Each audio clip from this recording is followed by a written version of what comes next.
Liftoff will start in T-minus 10 seconds. 10, 9, 8, 7, 6, 5, 4, 3, 2, 1. We have ignition. It's time! 17 seconds from Game 7 or from championship number 6. Open! Chicago with the lead! Harper got a piece of it. It comes off. The Chicago Bulls have won their 6th NBA championship. Tying run at second, 2 out. Palmero over the head of Jenks. Uribe charges, throws, out! And the White Sox have won the World Series. To the far side around the 8-yard line to Hester. Under it and to the middle at the 15, to the 20, breaks free of the 25 to the 30, to the outside, 40, midfield, 40, 30 to the coast, 20, 15, Hester 5. Oh! Touchdown!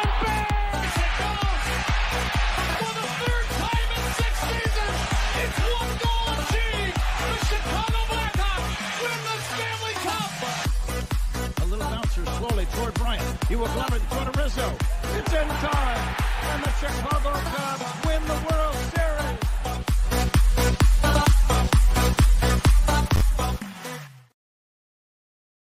What up? What up? What up? Welcome to Shawn and Maya in the morning on this Hump Day edition. I'm your boy, the SuperBack Shawn Sierra. Thanks for tuning in. If you're watching us on Facebook Live, well, then I guess you found us on Facebook. And if you're not following us on Facebook, what? What? Come on, man. Go to Facebook, type in Sports Zone Chicago, click the like button, and now you're following Sports Zone Chicago. Simple, but wait. There's more. Go to the show's page. Go to Shawn and Maya in the morning. Like that page as well. So not only are you following Sports Zone Chicago, but you'll also be following Shawn and Maya in the morning as well. If you're watching us on our YouTube channel, excellent. And if you're not subscribed to our YouTube channel, for real. All right, listen. Go to YouTube, type in Sports Zone Chicago, click the subscribe button, but also click the notification button. That's the bell. That's the little bell. The picture is a little bell right next to it, little like that. And that'll let you know anytime a show from Sports Zone Chicago is going live. You get it? Got it? Good. Now, if you're watching this on our mobile app, yay. Please don't tell me you didn't know we had a mobile app. Come on now, peoples. Come on now. Listen, we have our own mobile app. So wherever you get your apps from, and it doesn't matter where you get your apps from. Just go there, whether it's iTunes, Google Play, Amazon, Walmart, Kmart, 7-Eleven, Zayre, Zemsky, Macy, Montgomery Ward, Venture, Weebles, Woolworth. It doesn't matter. Goldblatt's. It doesn't matter where you get your apps from, all right? You go there, you type in Sports Zone Chicago, you download it. You take us with you on the go. So not only do you get Shawn and Maya in the morning 3 days a week, not only do you get our other live shows throughout the week, and not only are they archived there like they are on Facebook and YouTube, but I'll tell you what, we give you a slew, and I mean a slew of articles, thanks to my man Clarence Council III. Big up to Clarence for keeping you abreast of all articles Chicago sports related. Oh, sorry. Now, if you're watching this on a Roku channel, I like that kind of party, baby. If you don't know, you better ask somebody. Come on, man. Sports Zone Chicago, we have our own Roku channel. And if you don't know, now you know. You know. Listen, if you have a Roku television in the house, do us a favor. Do us a solid, would you? All right, download Sports Zone Chicago's channel right to your television. Okay, put it right there next to Netflix, Hulu, Prime, Disney Plus, HBO Max, Showtime, Stars, and the season finale of BMF was pretty good. Pretty good. For those of you who watched it, yeah, it was good. All right, so just take it, just download it.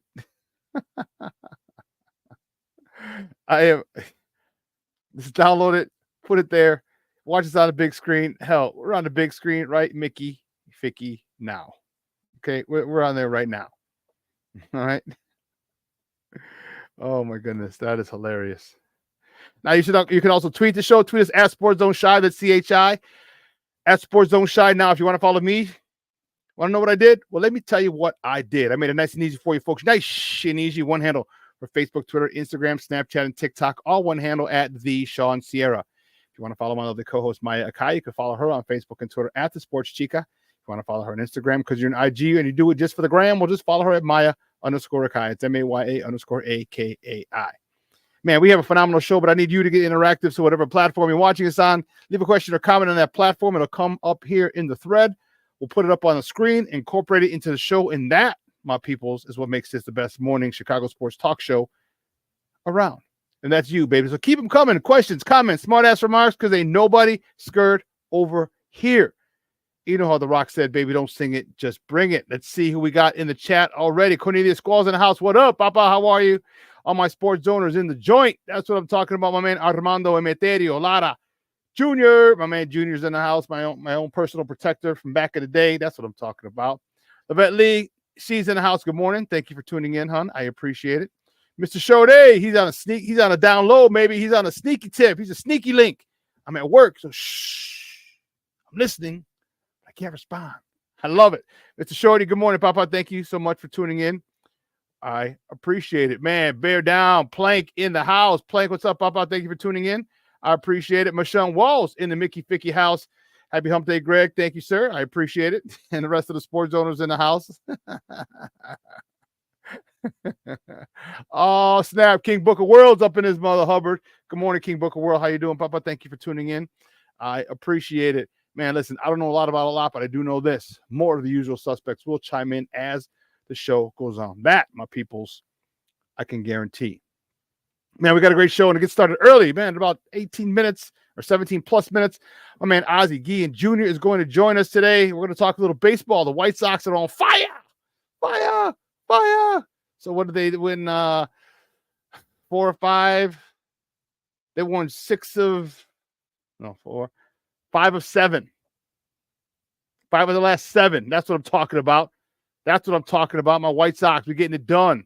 That's why I'm wearing my White Sox hat. I'm representing. I'm representing my White Sox, baby. Oh, boy. Yeah, so we're doing good. Cubs are struggling a little bit, but they'll right the ship. Not too much. Man, we got a lot to talk about. We got baseball to talk about. We got both teams, Cubs, Sox. Chicago Sky. Yes. Excuse me while I kiss the sky. Yeah. The Sky opened their season today. We're going to talk about that. We'll talk about Caitlin Clark. Talk about the Bears, baby. The Bears had rookie minicamp over the weekend, and some familiar faces stopped by.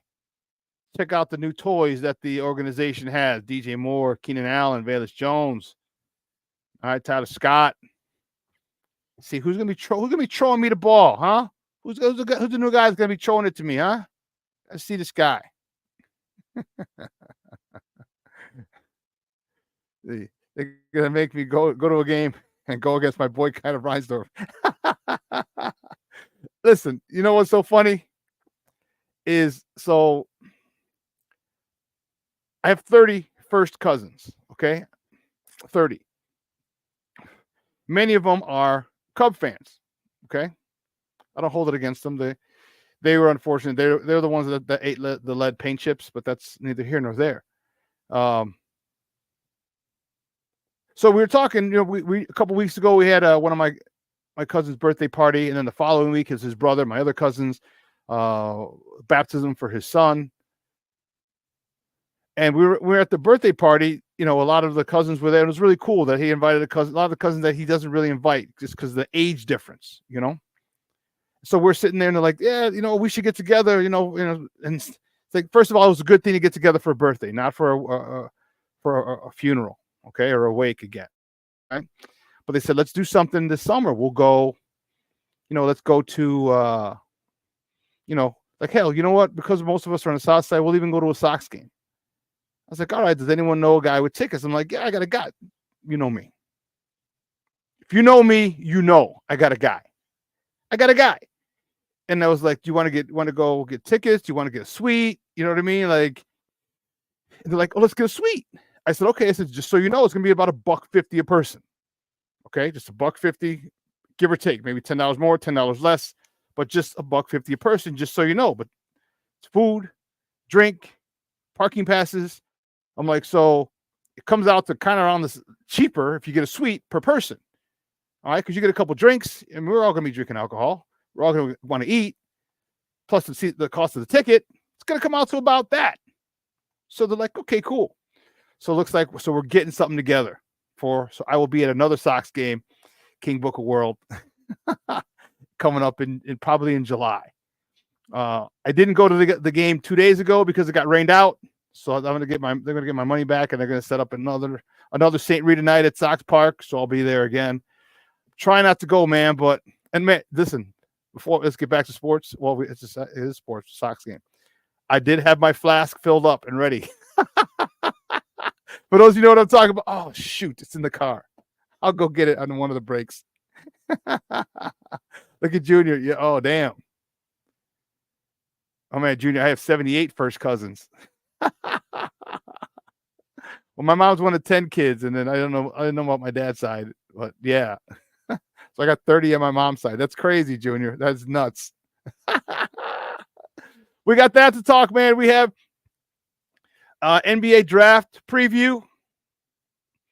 All right, Terrence Shannon met the media yesterday for the first time. All right, we're going to talk about that a little bit. So, man, we got a lot to talk about, baby. So, as our old Uncle Hawk Harrelson used to say, we'll sit back, relax, and strap it down because we're about to get it started. Cue up MC Hammer. So, Ozzie Guliien Jr. is going to join us at 9:30 at the bottom of the hour. We're going to talk with him. Well, apparently, Junior, the cable was out in their homes back in the day. They didn't have any cable.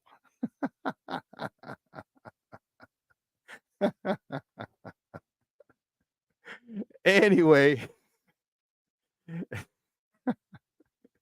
guys, you know how we do. The first segment of every show is called Top of the Morning. It won't come just when you want it.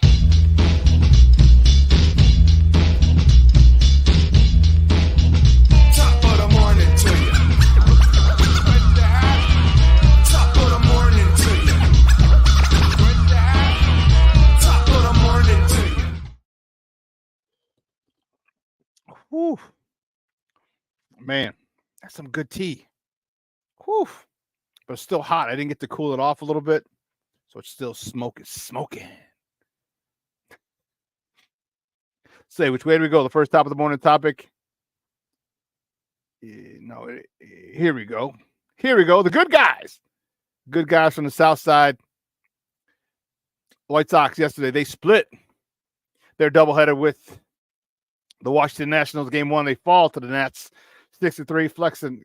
Chris Flexen, he was on a bump. He got a no decision. 4 2/3, 7 hits, 3 earned runs, a walk, 5 punch-outs.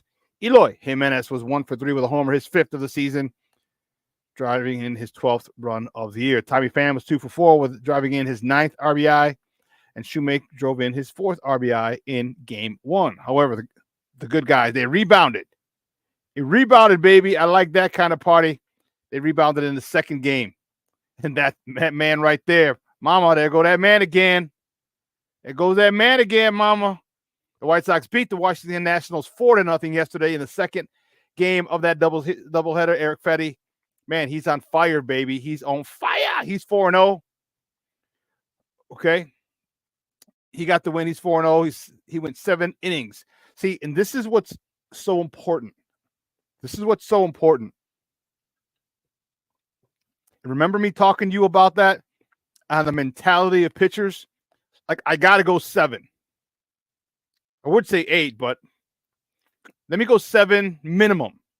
7 plus is ideal. All right, whether it's 7 1/3, 2/3, or 8. But let me get to 7 minimum.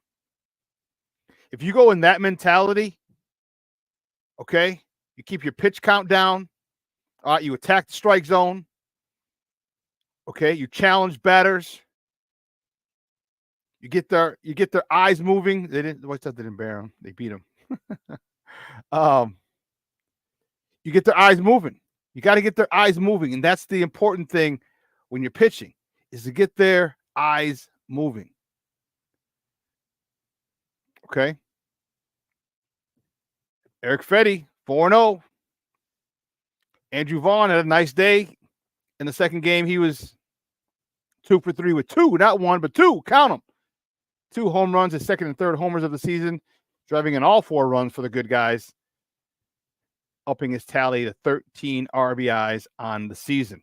It was a good game for Andrew Vaughn. He needed it. We as fans needed it, needed to see him, and he needed that game. Hopefully it breaks him out of a slump. Hopefully it breaks him out of the funk that he's been in all season. He's the guy we need. He's the guy we need. And when everyone gets back, Yoan Moncada's back in Arizona. He's working out. He should be back shortly. Luis Robert, same thing. Luis Robert will probably be back before Yoan Moncada. But they're in Arizona working out, rehabbing. So hey, let's get it started, baby. Let's get it started. Cue up MC Hammer. Well, moving on to the next top of the morning topic. The Cubs. Yeah, baby, the Cubs. Oh, you know what? Hold on. I almost forgot. Excuse me. We got one more top of the morning topic involving the White Sox. The White Sox, they host a rubber match today of the series between the Nats and the good guys. First pitch is at 1:20. All right, you can catch that game on NBC Sports Chicago or listen to it on the flagship AM 1000. Patrick Corbin, is on a bump for the Nats. He's 1-3 with a 5.91 ERA. He's going up against the lefty fireballer, our guy Garrett Crochet, who's 3-4 with a 4.63 ERA.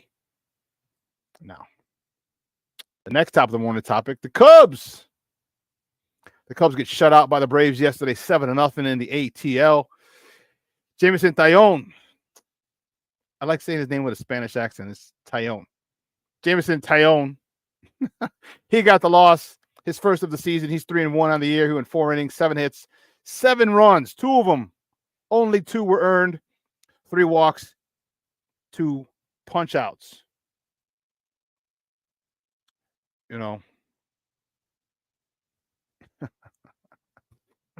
Patrick Wisdom was 1 for 4. He drove it in he had a double, his third of the year. And Cody, he didn't drive in any runs because they didn't score. And Cody Bellinger, he was 1 for 4 as well. On the next top of the morning topic, the Cubs look to avoid the sweep tonight in Atlanta. First pitch is at 5:20 Central Time. You can catch that game on the Marquee Network or listen to it on their flagship station, 670 AM. Javier Assad is on the bump for the Cubs. He's 3-0 with a 1.7 ERA going up against Charlie Morton, who also is 3-0, and he's carrying a 3.14 ERA. Big game for the Cubs. You just don't want to. They never like to get swept. You lost a series, all right, but let's not get swept. And that's what the Cubs need to do, is avoid the sweep. Here's the resiliency. Who's the captain? Who's the leader of that team? Okay, you understand that you've lost a series. You've already lost the first 2 out of 3. Okay, but how much do you have in you? Because if you're Atlanta, okay, remember, and this is Hawk Harrelson was talking about this as well. Steve Stone as well.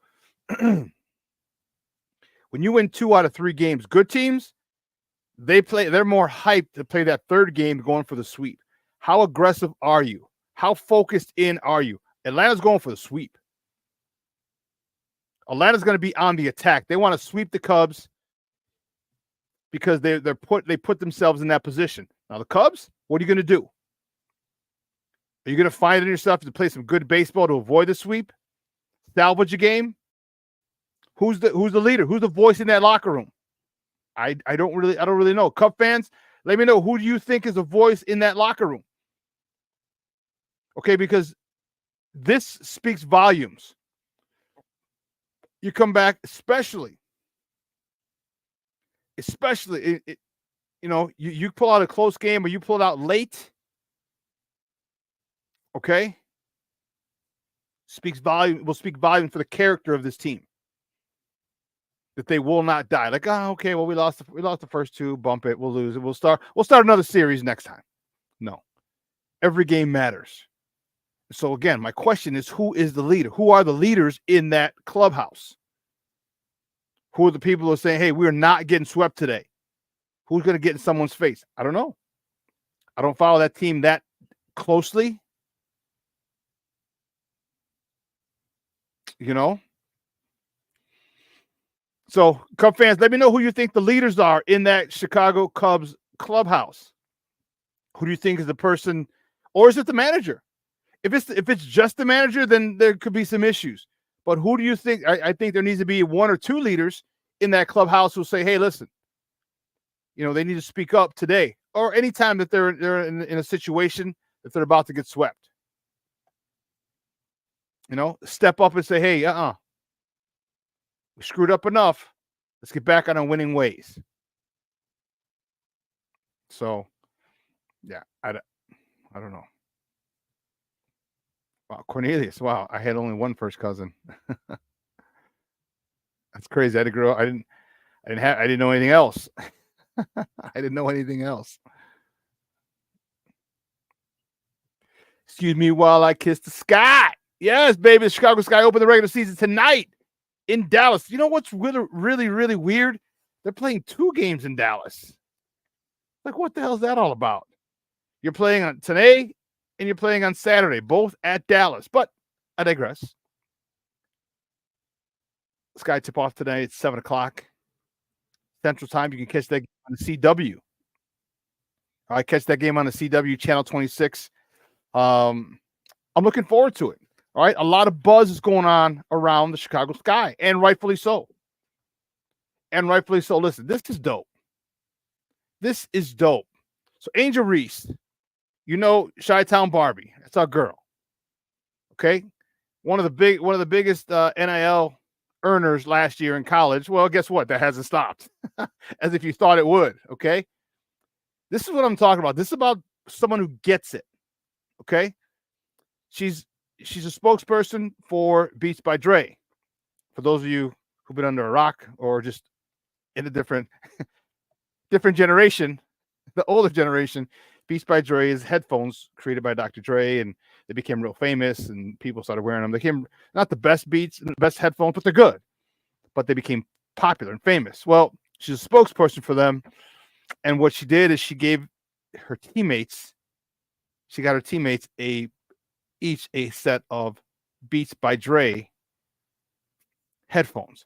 How cool is that? She also gave some to her coach. If you see in the picture on the right, Teaspoon_11, that's Teresa Witherspoon, their head coach. So she gave it to the whole team. I'm sure she gave it, you know what I mean? That's what I'm talking about. You take care, you look out for people. That's just good karma. And I thought that was really cool on her part. Someone so young, just being so thoughtful and considerate. I just thought that was pretty damn cool. Listen, here's what we're going to do. We got a couple more things to talk. We got NBA playoffs to mention. We got the team that plays on the lakefront to talk about. We're going to take a quick break because on the other side of the break, we're going to talk a little more baseball with my man, Ozzie Guliien Jr. All right, we're going to talk with him. Are the White Sox back, baby? Are they back? Won 5 of the last 7. Yeah. Andrew Vaughn's on the tear for 1 game. I'm kidding. We're going to talk baseball with Ozzie Guliien Jr. on the other side, so don't go anywhere, folks. Just keep it locked right here. Shawn and Maya in the morning on Sports Zone Chicago. Hey, it's your boy, the SuperBack, Shawn Sierra, and be sure to follow Sports Zone Chicago on all social media platforms, on Facebook, Instagram, and our Roku channel. You can find us at Sports Zone Chicago, and on Twitter, we are at Sports Zone Shy. Also, be sure to download our mobile app so you can take Sports Zone Chicago with you on the go. Time out. How are you feeling right now? Happy?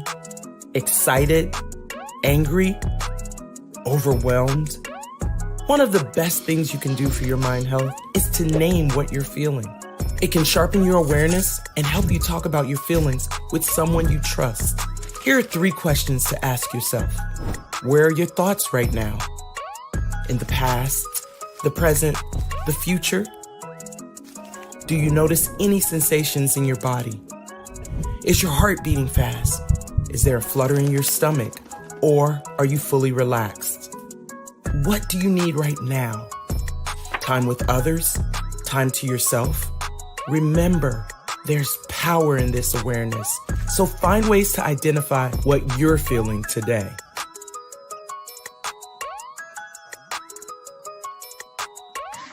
Hi, guys. Hey. Hi, Megan. Hey, Jessica. Megan, you're a tramp. Ryan Fitch told me you guys made out. Everybody knows. He said your breath smells like garbage. And he almost puked. He says you're the most desperate girl he knows, besides your mom. How many boyfriends does she have anyway? Lots? Your makeup makes you look like a clown. That zit is huge, zit face. Ugly.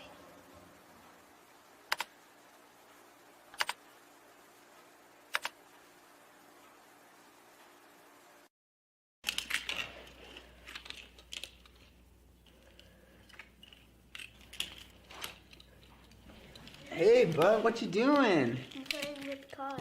Cars? Can you show me what a car does? Whoa, whoa, whoa, whoa, whoa. Hold on a second. First of all, this is a school zone. So you need to put down your cell phone, stop texting, and let's get to driving. Now you're coming up to a stop sign, right? You need to slow down and stop before you hit that Y line. I want you to look left, right, left. You don't want to get hit by a car going on your left and to your right to make sure you don't get sideswiped by a guy coming from your right. You're coming, and you see a crosswalk. You better slow your horses down because the #1 rule of driving is always yield to pedestrians. Now stop, pull over, and you are done driving. Gosh, what do they teach you kids in school nowadays?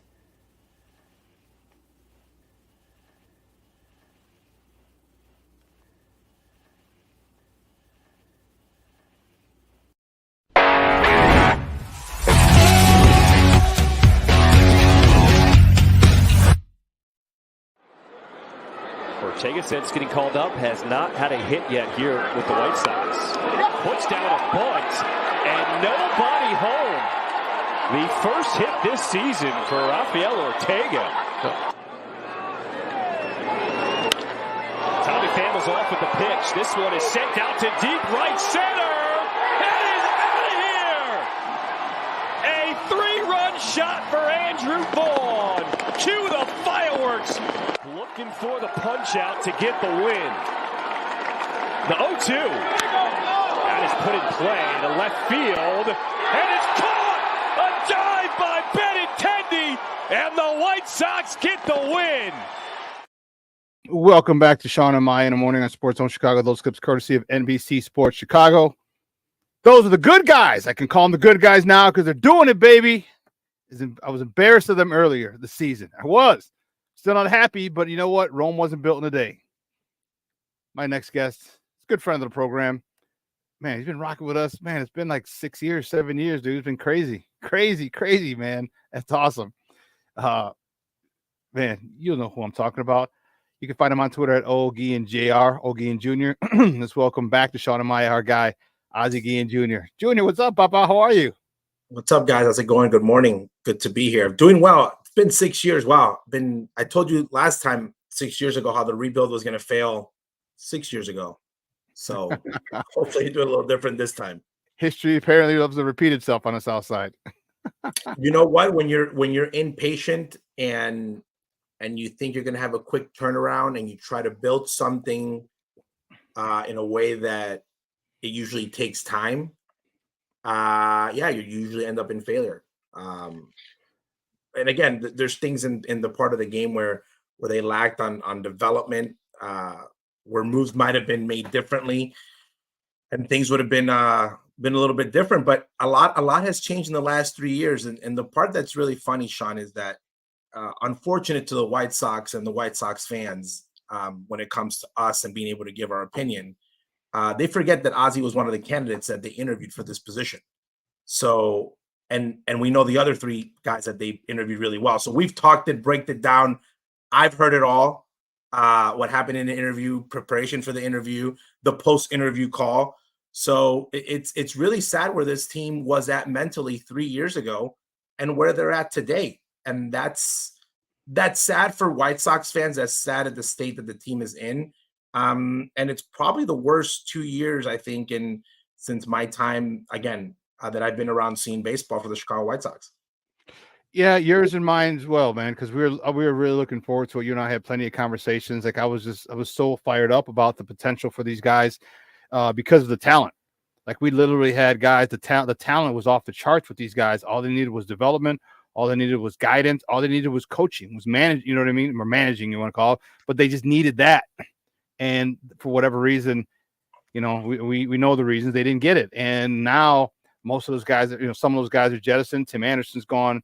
I wouldn't be surprised if Tim Anderson's gone. Jake Berger's gone, another dude who was really, really talented. Eloy has never lived up to his potential. My man Yo-Yo never lived up to his potential. Lou Bob shows flashes, but he always gets hurt. Although he didn't get hurt as much last year, it's just so frustrating to see all those guys, all that talent, and have it go to waste because it's difficult to amass all that talent on one roster. I'm going to play devil's advocate. Okay. That talent won 90+ game for Tony La Russa. That talent went 81 and 81, which means you're above 500. They're battling it out, and with the new set of rules that you basically half of the league gets into the playoffs. That talent did that.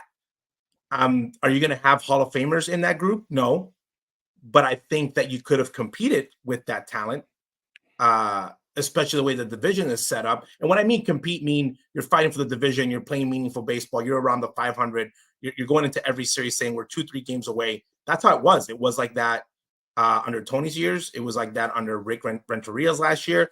So this conversation about talent. So there's something interesting. The White Sox fans went and including their general manager, Rick Hahn, talked to me after the parade.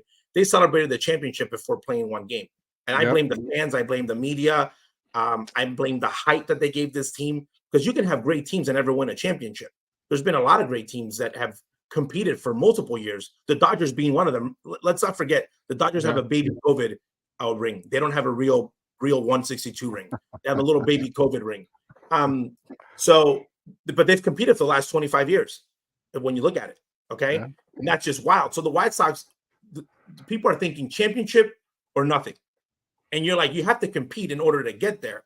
So I think the real disaster, and again, I don't want to beat up on the guy because of my relationship to people that used to manage this team, but Pedro Grifol is god awful. Okay. He's basically, Rick Hahn is fired because I think about how bad Pedro Grifol was.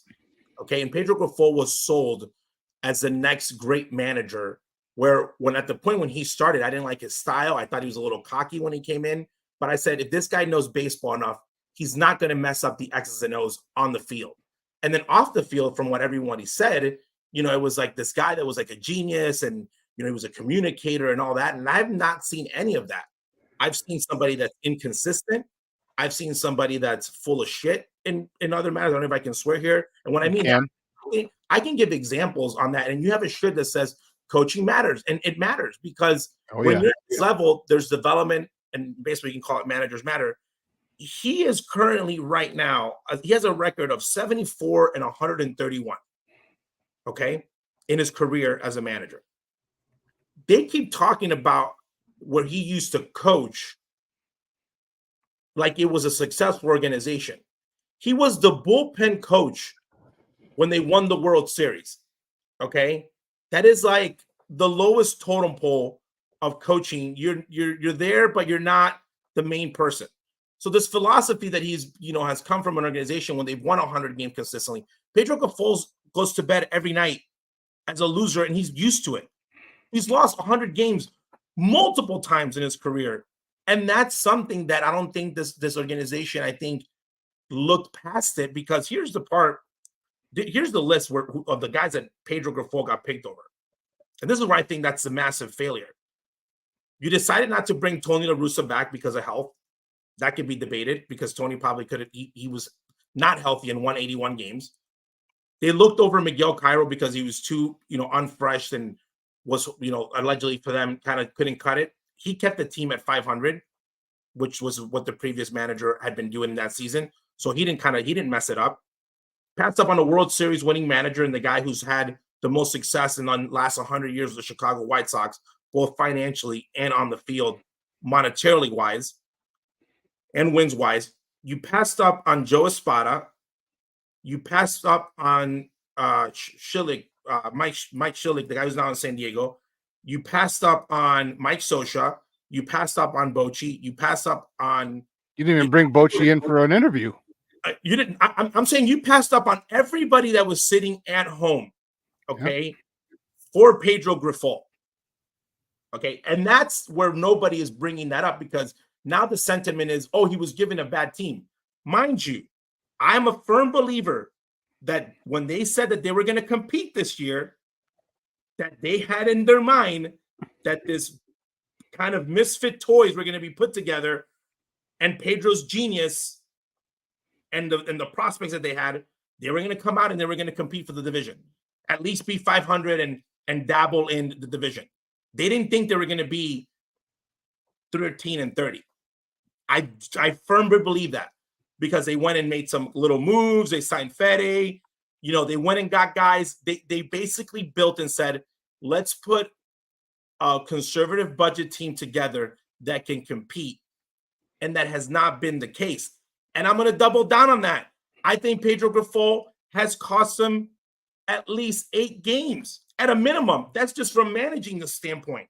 I'm not talking about the other part of, you know, the nonsense that again, that's we can see that's going on. So maybe this team is not above 10 games above 500, but they're not a 13-30 team. And that's, I think, when we're seeing today flashes of them getting better. Here's the part where Grifol concerns me, buddy. Mm-hmm. I compare previous seasons to seasons now in rankings. And you can do that in football. You can do that in any sport.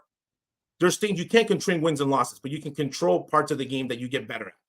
So the White Sox were defensively finished the season at 26 last year across all Major League Baseball. This year, they're still currently 26. They were 12th in the American League, 12th in the MLB, 13th in pitching, 13th in pitching today. The only thing that has gotten a little bit better by 1 point in the American League rankings is defense. So you went from being the 15th worst team in the American League defensively to now you're the 14th team in the American League. So I guess that is, you know, an improvement. Steps. Well, I'm just saying though, like when you look at, like when you're saying, and those are things that I think when you're competing in games, I'm looking at, are the guys doing the little things to give themselves success? Meaning, are they, you know, throwing the ball to the cutoff man? Are they running and doing running situations the right way? Like losing with, I like saying with pride, but the right way. You might get beat in the ninth inning because your closer gave up the game. You might lose because you have a little, you know, there's a lack of talent. You know, there was a missing position. There's an injury here and there. But that's been the case. And then if we're going to double down, man, my concern yesterday, and you had not texted me yet about being on the show. And I was like, oh, this is not going to be good because I'm going to go off. I think now he's becoming, it's a concern because there's been bad managers that have won World Series. That's not, you could be a bad X's and O manager and succeed. Tommy Lasorda, for example, the great motivator. He wasn't a genius in X's and O's like other managers, but got himself championships, got the guys to be obsessed with him and win. There's different ways to skin a cat, per se. But yesterday's comments that he made about Brian Ramos, okay, and saying that Brian Ramos had missed a sign and that the hit and run was too close, was probably one of the most BS moves I've seen him do and a manager do in a long time. Because that's not dogging it, okay? He just got here, meaning he's probably only had these signs 2 weeks, maybe. Very easy to forget. Yeah. And that's not the moment to tell him, yeah, he missed a sign. Like now we all know he missed a sign. Yeah, that could have been done in-house. Juan Uribe had a sign for himself because he was so bad with signs. Guys miss signs all the time. I know other guys in this teams that miss signs because I can tell of a batter's approach when a guy's not running. Martin Maldonado looks like he's never caught before, yet this guy praises him all the time. So now you're now you're the guy's going to be, oh, you're going to rip on young, the future, and you're going to ride them hard, but you're not going to do the same for the veterans. That's fine. Outside perspective, because you're like, oh, that doesn't make the players don't care. Oh, trust me, the players care. That's like if you're a parent in a house and you treat one child better than the other child. Parents, in the game of baseball, analytics has changed so much, and it's great. I love analytics, but these guys are still human beings, and you're gonna piss them off. It's like when you go to work and you think one of your coworkers is getting treated better than you. And that's when you lose a clubhouse. That's when guys are going in there and saying, man, F this guy. And I've lived it. I've seen it being in a clubhouse my whole life. I've seen my own father do it as a player, completely dismiss a coach, which again, it's not something great to do, but it's just something personally. So I think that's the number one concern. I think they're starting to build what they potentially are going to bring in the future. But at this point, I think they're in a crossroads of where does this team go in the next 2 to 3 years, and make themselves relevant again to the point where we're not talking about relegation. If they were in European soccer, the White Sox would be playing in Division II next year. Well, you know what? Now you're starting to see exactly why he was passed over. All right, he had multiple chances to be bumped up to be named the manager of in Kansas City, and he got passed over a couple of times. And now we're starting to see why. When it all started, I had the conversation. I was like, man, when I text about your dad, I'm like, dude, this is the perfect guy. Your dad was the perfect guy. And the thing is, they just don't want a person they want someone that they can control. All right. And that's the issue, someone who's happy to be a manager and take orders from the GM. And that's the thing that bugged me, because we know your dad wouldn't do it. We know Bruce Bochy wouldn't do it, which is why they didn't even bring him in for an interview. Okay. They didn't want any strong-willed managers. And that's exactly when you got a team like that. I think when you got a team full of veterans, you don't give them struggling veterans. You don't give them a rookie manager. You don't give TA and Lou Bob and Yo-Yo and all those guys. You don't give them a guy who's never managed before, in my opinion. So, well, TA became who TA was going to be, and analytics can tell you that. Okay. And that came out, and the White Sox, probably one of the best moves they did was never extending him, because everyone wanted to give him $100 million. He's struggling right now in Miami. Same thing with Berger. Again, by the way, why do you think they're struggling? They got two guys that used to be on this team last year. That's a big part of why they're struggling. So here's the part, though. And I'm going to talk about the interview process, because I haven't shared much about it here on this show. I was shocked, okay, when Ozzie was considered to interview, because there was a moment when there was a plan very slightly when Tony got hired. Obviously, they didn't go with it. Jim Leland and Tony thought that Ozzie could be the third base coach, okay? That would be really awkward for Ozzie, because you're going to the team where you won a World Series. But for Tony La Russa, again, I don't care what people think about outside of Tony La Russa.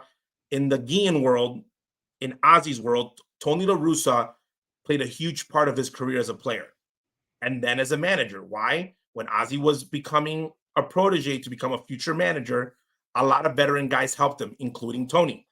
When they're going to vouch for you, a lot of the veteran guys from Cox, Torrey, a lot of the veteran guys said, the kid's ready. So Ozzie said, for Tony La Russa, I will coach third base or coach bench, wherever he needs me. I got shut down. Again, it wasn't a big deal. I can see why you get shut down. I easily can see that. Well, it would be two guys with a lot of power. It'd be Ozzie and then the second guy with the most power when they were there. They were making no decisions in that front office because the front office messed up firing Ricky, and they thought they were going to bring Ricky back, bring whoever they wanted managing, and Jerry had a different plan for them, I think. And they got Tony. And Tony, if people think Ozzie was the boss, no, Tony La Russa's the boss. Like, he says what goes, and he's earned that right. And for better or for worse, it's very hard to work with guys at that level. And it worked out. They went to the playoffs. They won 81-81. So it wasn't that horrible of a situation compared to what we have now. But Ozzie gets interviewed. Kenny reached out to Ozzie and said, they want to interview you. I think he wasn't put in the position of, you're going to be the manager, from Jerry and Kenny, because they were going to force it on Rick. I think Ozzie had to convince Rick and Chris Getz, which was funny because in the interview, it was Chris Getz who Ozzie gave the job, this big league job to, whoever the GM, assistant GM, Haber or whatever. Daniel Sine, who was Ozzie's video coordinator when he started in baseball. So basically Ozzie's errand boy. And so these guys are all talking base. And then Rick Hahn, the guy that used to be Kenny's note taker and money guy when Ozzie was the boss. So imagine you walking into a meeting when you used to be running decisions with Kenny, and then the guy that was there the whole time, and Kenny would just turn and be like, you make sure you got that down. So it was a very awkward interview. I'm like, really? I'm going to interview with you guys? Like, I'll be talking to Kenny and be talking to the decision maker. So, but he did, and he said, I'm not going to give you guys the info. And it was very awkward because we knew the other people that were interviewing, Espada, Mendoza, and they thought that their interviews went awkward. They were like, it was weird. They asked questions, which is great. But when Rick called Ozzie on the car, when we already knew that it wasn't going to be Ozzie, we knew who the manager was. Rick didn't probably know that. We knew who the manager was already selected. We knew it was Pedro Grifol. And we're like, wait, what? Who? Okay. He said, this is the greatest, the next great manager. We will win a World Series with this guy, was basically what he said. We got the next Ozzie Guliien. Okay. And Ozzie said, okay, good for you guys. He hung up the phone. I let him sit there quietly for like 5 minutes because he was pissed. Not going to lie, he was. I bet he was. Because he got passed by Pedro Grifol. Ozzie had just been passed up from the Padres job for Bob Melvin. And Ozzie was like, it's Bob Melvin. I lost to one of the great ones. If he would have lost to Socha or Espada, who's the best, much easier to accept. He would have been like, wow, I get it. But he was like, really, this guy? But we didn't know much about him, just rumors and rumblings about how he had gone places. And I turned to Ozzie and I said, either the White Sox made the best hire, I mean, Rick and Kenny, or they just got themselves fired. Because this team needs to win. When you got hired in 2004, there was a transitional year where fans were happy, but no one expected to win. And this team needs to win. Like they were 500. So Pedro just needed to take the team to 500. If you would have won 3 more games, hey man, I got 3 more games. And you build on that improvement. He went and lost 100+ games of a disastrous of a season with basically the same roster. Okay. And then you start off this year and then they get fired. And then he makes the comments, I didn't like this team, and I'm like, wait a minute, what do you mean you didn't like this team? You just been telling us how much you love this team. Now you're throwing Rick Hahn, who hired you, on the bus. I'm like, oh, you're the guy in the mafia family pulling the trigger. You're that guy. Like, oh, you're a dangerous dude. You're changing sides very quickly, which is great. You're a survivor. But now I'm catching on to things that he's saying. He said one the other day, I'm not a pitch count guy. What are you talking about? You just took out a guy 3 days ago because you said that his pitch count was too high. Now you're not a pitch count guy? Like, bro, which one are you? So I created the term Pedrolytics because he's not old school. He's not new school. Like, he's just literally making stuff like every time in the interview process, he basically makes stuff up. Like, who are you talking to, man? Like, we're here. So I literally feel like he goes and watches movies post games. And I guess he named the author that he reads. And his quotes, he literally reads stuff out of quotes. He's saying stuff. We had a book club, stuff that I'm like, and then you find out like stuff's optional. Okay, you're there early in the game and you don't see the team practicing, but you see the other team practicing like on a day game, and you've only won 2 games, and you're like, damn, okay. So that part of the culture where they're trying to build these young players in, I'm worried that he is not the right person at this moment to do it. Again, let them finish the year out if they want. I don't care. But every move that they make hiring wise, okay, is key to the future of the White Sox of where they're going to be for the next 2 to 3 years. Because I don't think that they need to necessarily win another World Series, but they need to bring somebody in that can help them build a team that can play baseball the right way, okay? And then when you have that core ready, you can go and probably make a couple big moves, couple key moves, and get enough where you're now really competing for that.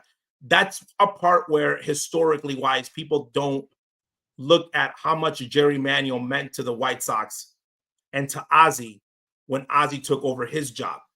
Jerry Manuel did a hell of a job preparing a core that when Ozzie moved away from certain players because their mentality was not 100% winning and brought in guys that worked out, that core was amazing. Okay, that core that Jerry Manuel built of Rowan, Creedy, they weren't superstars, but they knew they got it. They know what, they knew their roles, and that's the thing. When you define your roles, when you define roles for a player, all right, now they know exactly what's expected of them. So they know, and a manager, you can't expect them to do more, nor will you accept them doing anything less. Like, I'm not going to, ask you to hit 30 homers if you're you're not a power hitter. I need you to slap the ball. I need you to bunt. I need you to steal. There's other things I need you to do. And if you once people get their roles defined for them, great people, they flourish in them. But that's the thing. You have to define roles for your players. It's a job. It's baseball. You don't go ask your accountant, okay, to be your PR guy. You know what I mean? In a regular business, they have roles, and coach and people keep forgetting that they have to do that. So it's frustrating. Hey, bro, well, listen, last question. Brian Ramos hitting fourth. Why? The thing about that, when you said that, like, Brian Ramos is a young kid, great. I like his talent. Why would you, instead of, throw him under the bus, he missed a sign saying, hey, that was a hell of a throw he made. You saw him deep in a hole, with one hop and good stretch by Andrew Vaughn to catch. You could have said that in public and then told him in private, hey, you missed that sign. Make sure you do that. Don't do that. Don't air your dirty laundry, because that's kind of on the rookie. And yes. You made his major league debut as a defensive replacement. This is a funny thing. Every former White Sox player, the group chat that we're on, like, this is like the comical part. Everybody's texting like, oh my God, like, this is like, I can't believe that he just did this. It's like every day he does something and around the baseball, I was like, man, your guy over there is like, wow, he's a little quirky. And I'm like, quirky is an understatement because of things that he does. Of like, you hit Brian Ramos 7th for the rest of the year. And if he does great, you're a genius. If he does bad, he's developing. If you hit Brian Ramos 4th, you're going to catch heat. If you hit Gavin Sheets 2nd because you want him to see better pitches, like, dude, who do you think you're talking to? You're hitting 2nd. If you have Ronald Acuna maybe leading off, you're going to see better pitches. Let the dude hit 3rd or 4th and drive runs in and not worry about, do I have to move a guy over when he's on 2nd because I'm hitting 2nd? Gavin Sheets is a baseball dude. He's been in the game this whole life. If he's hitting 2nd and there's a runner on second base, he is going to put himself in a situation where, okay, I'm going to try to get a hit and go deep, but I'm going to also try to move this runner over. So your whole hitting, so don't hit him 2nd. It just little things like that of like Ozzie being and saying, hey, Joe Creedy, great talent, but to hit 7th or 8th, 6th maybe. We got to move this guy here. That's the part where I think he lacks at. I think Ethan Katz might be in the hot seat if he doesn't start picking it up. But again, the pitching has been the most positive part, but it's going to be an interesting rest of the year, man. It is, man. I'm going to a couple more games, and I'm looking forward to it. I know you got to run, Papa. I appreciate your favor, though. Let everyone know where they can find you on. Man, they can find me at Guillien's World. We have the Blackout Show, airs weekly, talking about the White Sox, talking about everything the White Sox. And we're just keeping it real, man. People are like, oh, they're hating on Grifol. I'm just calling out facts. I'm not, when he does well, here's the part that's funny before I go. And it's so cruel. He has a good game managing, and you're like, oh wow, great move. Oh, we stuck with the guy. And then the post game comes. And I'm like, don't do it. Because he doesn't have the credibility to be able to have a post game like that. And that's something that people don't get. Joe Madden can get away with it, of just talking about nonsense, basically not telling you something. That's the issue now. And it's going to be interesting because I think they're going to win more games. I do too. I think they're going to. Fetty's been a great signing. I think they're going to win. What the hell's going on with him? He figured it out, man. The Korean Cy Young. So I think we got to jump again another time to talk more. But I think this team under the right situations, I think will get quicker to 500 than people think. I agree. Hey, Papa, I know you got to run, man. I appreciate it. And hey, sorry about. I wish I could have joined you the other day at your live podcast. Live Joe's. Next time. We'll do many of those. Keep going to the stadium. Keep supporting. Love you guys. Talk to you guys soon. All right, bro. Thank you. Guy, that's Ozzie Guliien Jr. He had a run. He has a 10 o'clock call, so I appreciate it. Great stuff with Ozzie, man. And that's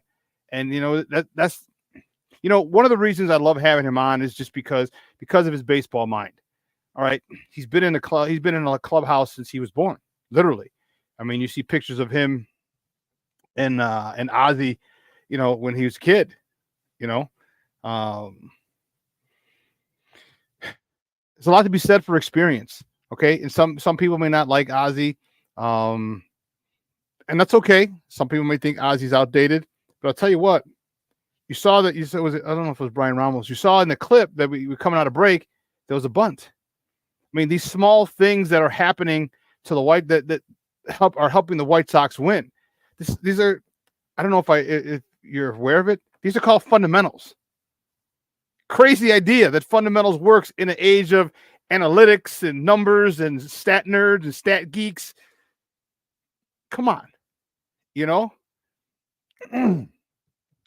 This is again why, and all my people were all the older guys.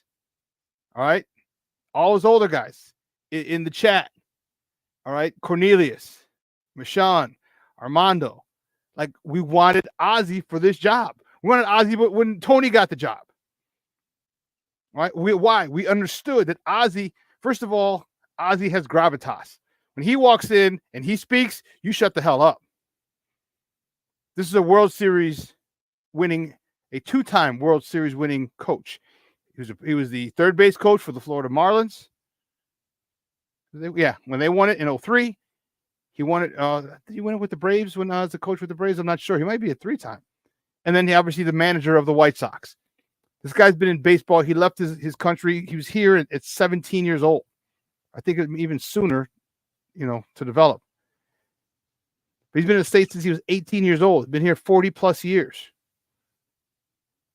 And all he's done is play baseball. So you think this guy has an idea of what's going on, how to play the game? I would go out on a limb and say, yeah, he does. And I think he was the perfect guy for Yohan, for Eloy, for Lubab, for Tim Anderson. Tim Anderson, the analytics say he's going to be what he's going to be. Okay. Why are analytics that? Because when people think a certain way and you behave a certain way, we all have tendencies. We all have patterns. It's just all of us. Tim Anderson went the way he was because he didn't have anyone to guide him. We didn't have anyone to change his view, his mentality. A guy like Ozzie might have changed it. And Tim could have been something better. But anyway, listen, let's take a quick break. On the other side of the break, we got a lot of talk. I want to talk a little Chicago Sky and definitely want to talk some Chicago Bears as the schedule is leaking out. People are getting fired up. I'm fired up. Today or tomorrow, I got to get my ticket to San Francisco so my guy Victor Calzada doesn't get mad at me. He's going to get pissed at me if I don't book my ticket to San Francisco to see the Bears and visit him and his family.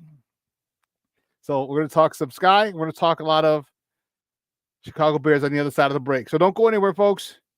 Keep it locked right here. Shawn and Maya in the morning on Sports Zone Chicago. Hey, it's your boy, the Superback, Shawn Sierra, and be sure to follow Sports Zone Chicago on all social media platforms, on Facebook, Instagram, and our Roku channel. You can find us at Sports Zone Chicago, and on Twitter, we are at Sports Zone Shy. Also, be sure to download our mobile app so you can take Sports Zone Chicago with you on the go.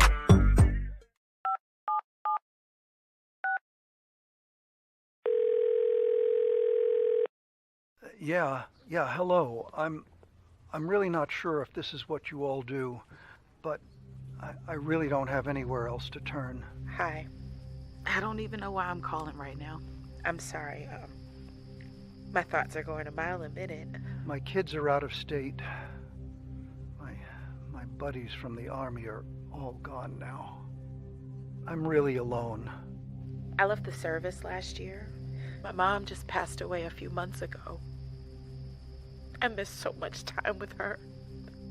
I keep getting calls about the bills, and I'm trying to get a job, but I feel so stuck. Okay, ma'am. I'm glad you called. Okay, sir. Let's stay on the line and walk through some things. Thanks. Okay. Thanks a lot. Thank you. We are looking for a few heroes, mentors, trailblazers, innovators. A passion to change lives, spark curiosity, open hearts, and awaken minds. Help students answer the question, who am I? This could be your calling, but this is no job. It's the journey of a lifetime. Be a hero. Be a teacher. Every day we take steps to keep the people we love safe, but some health risks are easy to miss. Ticks hiding in the yard can spread germs, like the ones that cause Lyme disease. Mice searching for food can spread bacteria that makes us sick. Mosquitoes lay eggs in standing water and can spread West Nile virus and more. Cockroaches are drawn to water in the home, leaving behind allergens that can trigger asthma attacks. Common pests can threaten our health. Learn how to protect your family at pestworld.org. Mental health and learning disorders don't discriminate. 17 million children and adolescents in the United States live with disorders like anxiety, depression, ADHD, and dyslexia. Less than half get the help they need to thrive. Help the Child Mind Institute change these children's lives. Visit childmind.org.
Welcome back to Shawn and Maya in the morning on Sports Zone Chicago. That video courtesy of the Chicago Bears. That was QB1. All right. Caleb Williams is named quarterback. He's named the starting quarterback for the 2024 season. Some people had an issue with this. I don't have an issue with this at all. Why some people have an issue with it, I don't know. Okay. This is the guy you drafted number 1 overall. This is a guy who you gave a team, a loaded squad to run. You gave him an experienced play caller to learn under. Why would you not have him start the season as QB1? Doesn't make sense. Doesn't make sense. He earned it. He deserved it. First overall pick. So let's go. Now, the one thing that I have the issue with is I just saw it during the break. And you sit there, and again, the hyperbole, the exaggeration. Look, I get it. I get it.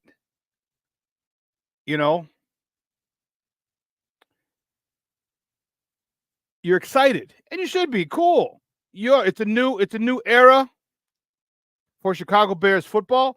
It seems like this organization is doing everything the way a competent organization sets up their quarterback, sets up their new quarterback. They've given their new quarterback the best situation, a number 1 overall pick, whose quarterback has ever stepped into. And most importantly, they gave him an experienced play caller. The last 2 first-round quarterbacks did not have an experienced play caller. They did not name them the starter. So that means they did not get starter reps. They had no chemistry with the starters. And they're working with a guy who's trying to figure shit out by himself. Now, let me ask you a question.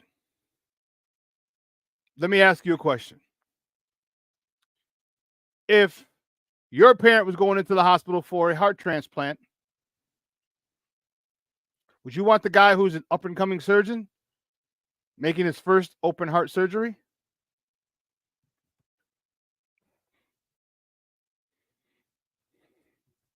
Asking for a friend. When you look at it like that, it's different. It makes a lot of sense. Would you want your parent who's going in for open heart surgery to be operated on by one of the top up-and-coming surgeons who's been in surgery rooms before, who's watched plenty open heart surgeries, but now is performing his first? Would you? I would not.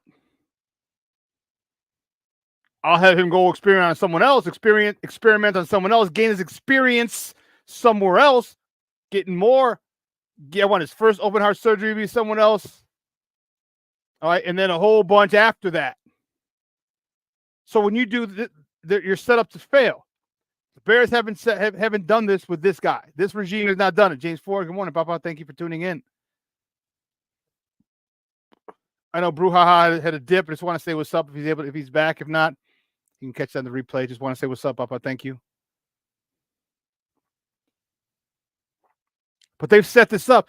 But the thing that I'm having an issue with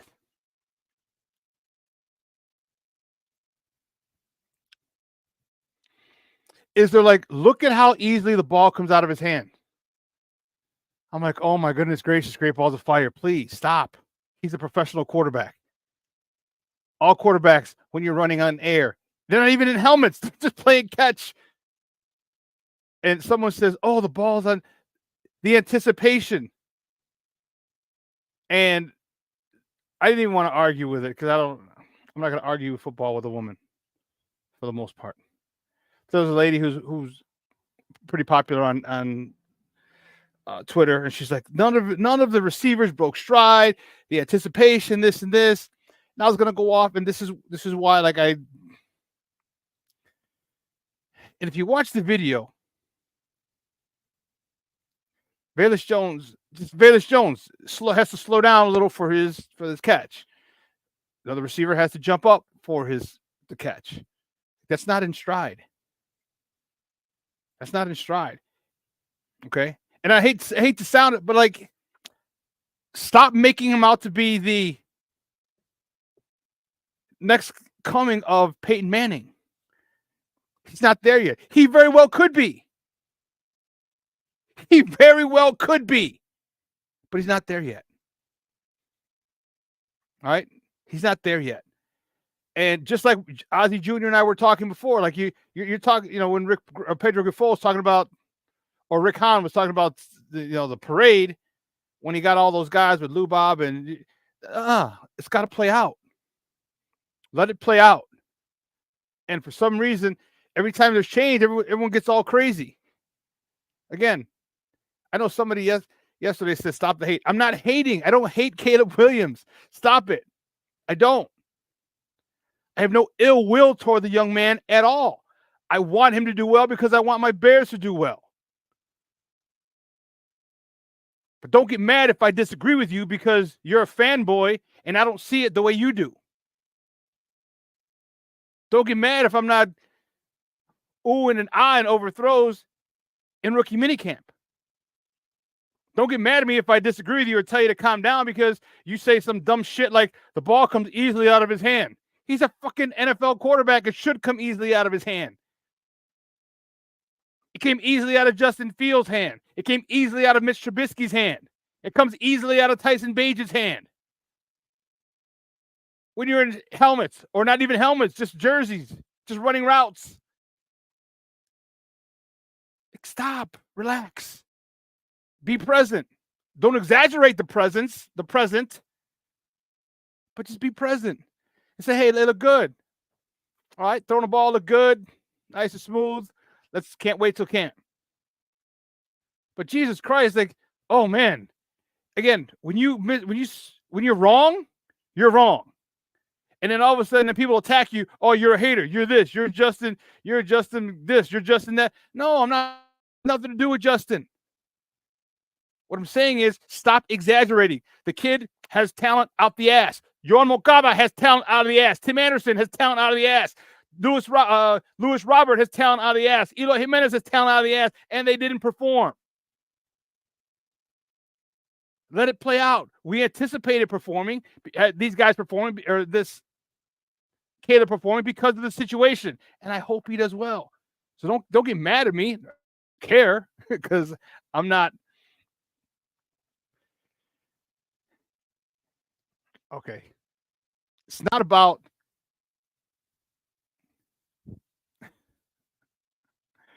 None of them spin. So what do you mean spin it? I'm not. My thing is, what do you mean spin it?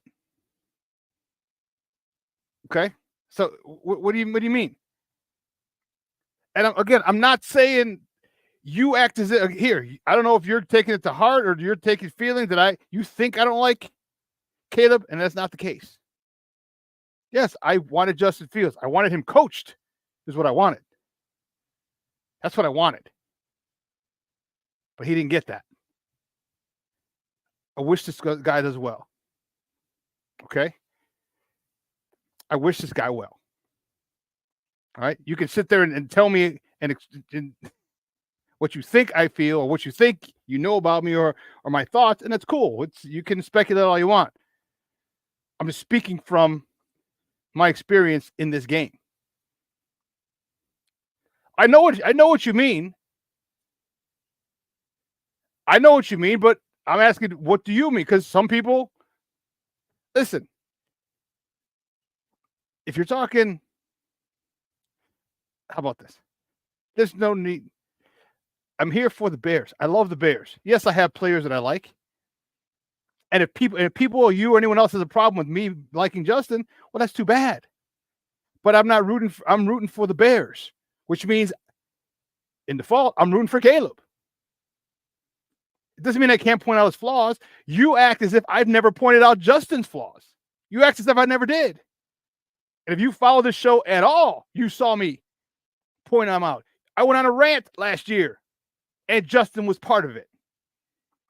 So I'm not going to hold back my criticism on a guy that someone else likes more than I do. I talked about all these things. All I'm saying is, relax. Yes, get excited, but stop with the best quarterback wide receiver combo we've ever had. No, stop with that. But the potential there, yes. If you say we got the potential to be the best, yeah, we do. These two do. But it's not there. Just relax. I get it.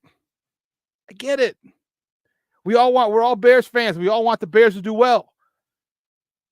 And I do too. But the hyperbole, and maybe it's the coach in me, maybe it's the player in me. Don't get too excited over the hype. Put in the work. And that was him putting in the work, which I love. You know what? I love it so much. We're going to watch it again just because I'm freaking nuts and I like it. I like it a lot.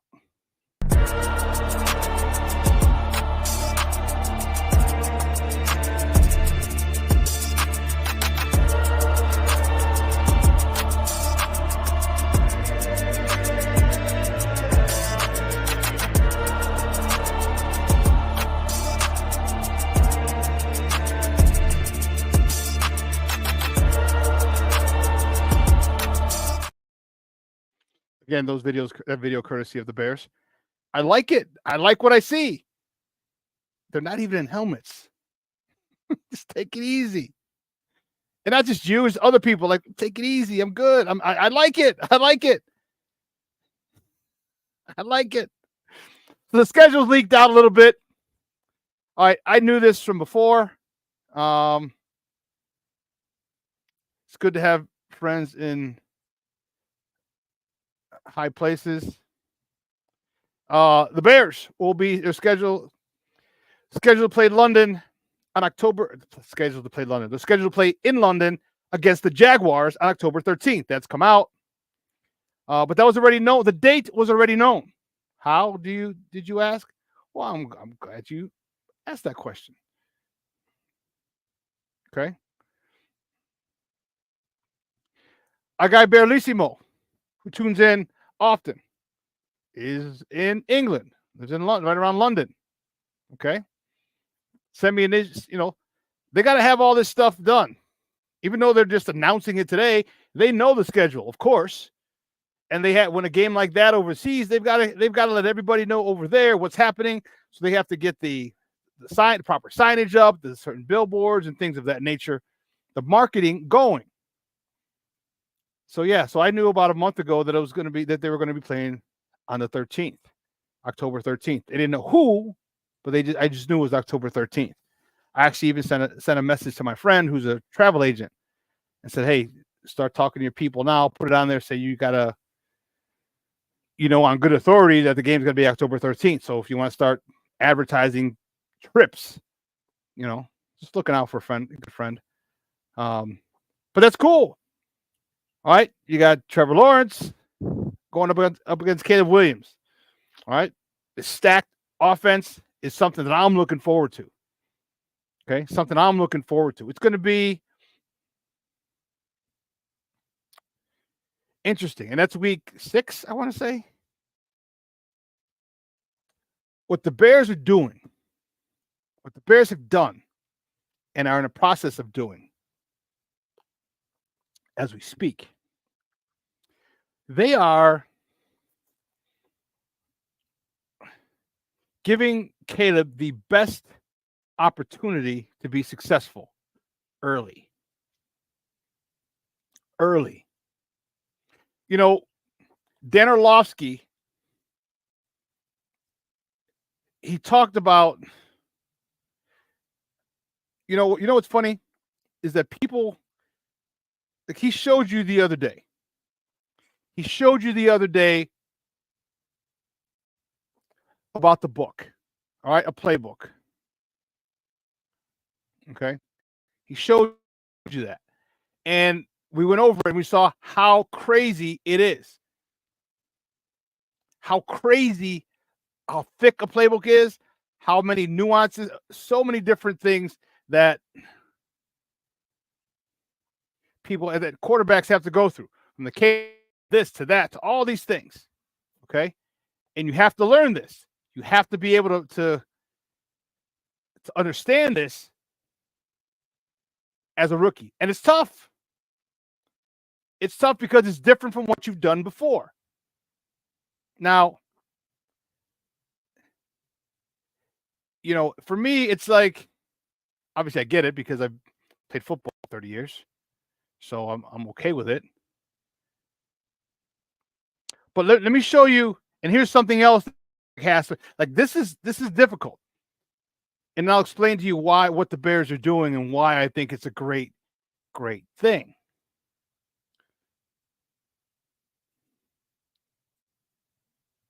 What it means and how many different versions of there. So most teams, you're going to have 5 types of cadence, okay? The ways that you're going to communicate to your offensive line. The first one we're going to say is what we call a first sound. Now, here's a couple details of why rookies learning this matters. So first sound means when you get into the huddle, you're going to tell everybody like, hey, fellas, this play is going to be on the first sound.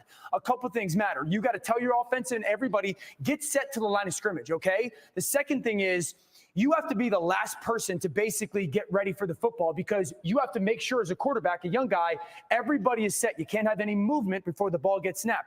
These are the type of situations where you don't want an elaborate play that you have to think a lot about because you don't want any form of communication going on with your offensive line because those guys are waiting for that very first sound. What it'll sound like this, Dan, because every cadence has a declaration start. Sometimes it's set hut, sometimes it's down, sometimes it's ready. Whatever team they determine. But the first sound is you'll go get up to the line of scrimmage and it'll be set hut. Now, 2 things. One, there's 2 words in there, set and hut. The second part is that you're trying to teach your young quarterback. You want 2 words really to sound like 1 word. That's that first sound. So you got everybody to get set, no shifts, no motions, a play that's very little thinking so we can go play fast, okay? The second type of cadence is that second sound, okay? It's going to be very similar to that first sound. Remember, every cadence has that declaration of a set hut or something. So the first sound is set hut. Okay, second sound is going to be like this. Set hut, hut. Okay, why are we doing the second sound? Well, first sound is if the defense hears that first sound and they jump, we got a free play. Okay, now we got a chance for a big play downfield. The second element is if they hear that first sound and they don't get the ball snapped, they might back off just a little bit for a fraction of a second, and then we could jump them. So first sound, second sound. The next one is on 1, and that's the one that a lot of people at home probably hear so often because that's when you'll get to the line of scrimmage and be like, set hut. It's a little bit more relaxed, and that's when you'll get into that color number so often that you hear Aaron Rodgers, green 19, or a blue 88.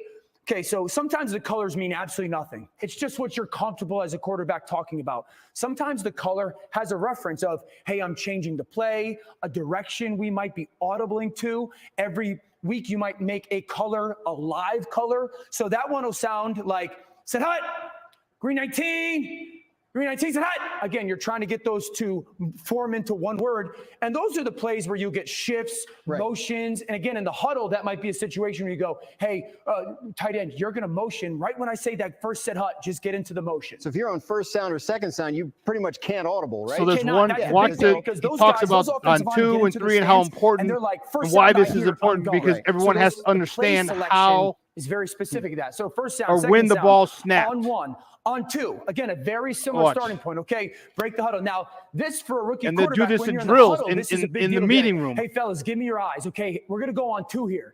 We're going to try to get them to jump off sides. We're going to get them. Our quarterbacks will do this all the time in the huddle. Hey, on 2, on 2, on 2. So on 2, quarterback would get to the line of scrimmage and said, hut. Green 19, said, hut, hut. Very similar to that second sound. We're trying to get that defense to maybe on that first said, hut. You're trying to get them to jump or, hold off for a second. And then the last one is a double count. Now, what is the double count? This is really the one that is the information gatherer. The Drew Breeses, the Bradys, the Peyton Mannings. What you'll do is, and this is where the colors come into play a little bit. Hey, this week, fellas, when I say yellow, there is no play. We are not running. You are never snapping the ball unless the defense jumps off sides. Okay, so we're telling everybody in our huddle, like, hang in there. I'm going double count. Let's take advantage. This is the one play we practice all week. Said, hut. Blue 80. Blue 80 said, hut, hut, hut, hut. Okay, and then you might get into a different type of play, and you hear that voice inflection. Those are the 5. Watch what he does and to the big thing is he's trying to get co-host, those rookie quarterbacks and this is how you do it. to It's understand. crazy. This is hey, how you do it two, in the meeting room. We're not motioning. And the we're not timing, shifting, because we're if not you're off a thinking. half a second, This is when you're remember trying we to talked about? the We line said of if they scrimmage black off a half a bit. second, you could And jump the them. better Well, they guess what? get If you're on at the that and offense communication and of it you're into the late huddle a and half the a ownership, second, it and the changes defense is the not, way they that have can the control an advantage. offense. I would think you got to practice the whole thing as a unit, So let's right? watch Your line this. and everybody like that. How do you, besides doing it, paper down? How do you So practice we would do it? this drill. Wait, we're going to do something? Paper down. I need you to lock in for me here. It's called a popcorn drill. Paper down. Because Okay. every quarterback sometimes now has a watch, different this cadence, is and you're trying to extremely get important. everybody to move at the same time. So you would sit into your meeting room and a popcorn drill, and when I say first sound, I want you to clap when you think the ball is going to get snapped. So I'm going to go, hey, Grass, we're going to go on the first sound here. Remember, first sound is going to say set hut, okay? Real quickly. When you think set hut and ball is going to get snapped, I want you, and imagine we're all sitting in a room, 40 of us is together. understanding I and want you to gaining clap this. your So hands, Caleb okay? has So got I'm gonna to go, get Grass, first sound, on second the sound, first on 1, on the first 2. sound. Ready, Watch break. this. Set hut. Okay, we were totally in sync there. That's fantastic. We didn't Now practice let's go this. second sound, okay? Yeah. Now what you don't want to hear is this. Right. And you know you guys aren't on the same page. Let's go second sound, That's guys, the okay? important part. That's what I'm talking Set about. hut, hut. See, you're behind me, right? So there's that growth of we didn't practice. us all getting on. Let's go on 1 here, okay? Let's go on just a normal 1. Let's see how- Set hut, lady, wait, set hut. See, so now, you're a little bit behind me again. These and that's little that things. Remember, you're we trying to talked get about those 2 words. This sound. We'll stop this. So we'll understand. Now you understand how important this is. Okay. And here's why I'm saying what the Bears are doing is so important. So great. Okay. Is that he got all this, okay, with his quarterback coach, okay, who's friends with Shane Walden. So he got all these cadences. So now he's practicing them. Okay, so now he comes in with the cadence down. He comes in with all this having practiced for a month. Okay, and now the guys who know it are the receivers or the guys he's worked with. Now, and then you're wondering, well, why do they work out in the offseason? Not just the routes, not just the timing, but also the understanding of it's on 1, this is how it's going to sound. When it's on 2, here's where it's going to sound. So you get the timing of his cadence. And if you don't think that's important, man, you're misinformed. You're definitely misinformed because you saw that. You saw when they went on first sound, it said hut, they both clapped at the same time. When they went on 1, it was, and if you're not ready on offense, and the offense you should have you have the advantage because you know what the count is. You know exactly what it is. Defense has to react. And if you are off a half a second, you saw that's not even a second between claps. If you're off that much, you probably lost that play. Individually, you and your 1 guy. Okay? So if it's a stud like Aaron Donald that you're playing against, well, when he's playing, okay, you probably lost that rep, and you're going to need help. Okay? So these are all the things that Caleb is going through, right? You saw the playbook, okay? They're not going to admit it. I truly believe. Again, I'm not speaking because I don't know and I haven't spoken with Caleb. I truly believe he already had the playbook. Truly believe that. Him and Shane Waldron, I mean, his quarterback coach, Shane Waldron, friends. Come on, man. It makes sense. So he's learning the plays, learning the formations. Now he's got the cadence. So when he comes into camp, so with the rookie mini camp, he seems in control because he's got the cadence, he's got all that down. So now the most important time for him to have control is when the veterans get there. That's the most important time to have the control. That's the most important time to understand the cadence. That's the most important time to understand the basic concepts that they're going to install. Because they're still going to install. And trust me, Caleb is still nose in the book, practicing, understanding the routes, the concepts, and the formations, and the different packages that you have, short yardage, whatever. The route combos, the route tree. But when he goes, when the OTA start, when all the veterans get there, and he has a grasp of it, it gives him credibility as the leader. Gives him credibility as the leader. Because he comes in and says, no, I want this, I want this, I want this. Why do you think it's so important? It was so important for them to work out in Southern California. We saw the other day, remember, or last week. All right, so now they're understanding. They're understanding what he wants. What did DJ Moore said? Oh, he's gonna, or what did he say? Something like we know where he wants us to be when that, or he knows that the ball's going to be. We know where the ball's going to be, and he wants us in a certain spot at a certain time. All these things are being worked on. So them doing this for over a month is helping a lot. This organization, Ryan Poles, is doing a phenomenal job of getting Caleb ready for the start of the season. Okay? Now, you still got to go through the hiccups. You still got to go through coverages. You got to figure out coverages. Once you figure out coverages according to your new route scheme and how your receivers run certain routes, because what if you run, you know what I mean? You work certain routes with certain receivers, and all of a sudden the receiver gets hurt. And now you're going with a guy you haven't had a lot of practice with. And you expect him to be somewhere, and he's not quite there. And you have to hold the ball for another split second, or he's there early because he's so hyped up because he hasn't gotten in. All right, he's a step sooner, a step faster than you anticipated. These are all things that you have to work on. But the sooner you're able to understand the basics, which is what they're doing, they're hammering the fundamentals with Caleb, hammering them, the better this offense will be. So I would not be surprised. Okay? I would not be surprised if by week 8, 9, 10, somewhere in there. Okay? 8, 9, or 10 is when you really start to see this offense take off. Caleb gets more comfortable. When you see him exhale. And once that happens, it's on and popping. It's on and popping. Interesting to say my job is to fairly give analysis of all players. I gave Justin Fields the benefit of the doubt. I did. Why? Because he wasn't being coached properly. Look at it in real life. If people don't have the resources that they need. You understand why certain people don't know how to eat out. You understand why certain people don't know when you're eating at a nice restaurant, you start with the left. You start from the left to the right with the utensils. The first one is the salad fork. The second one is the entree fork. You don't know that. And if you're not taught that, you just grab the second one for your, cheese fondito or something. What, you know what I mean? You don't know.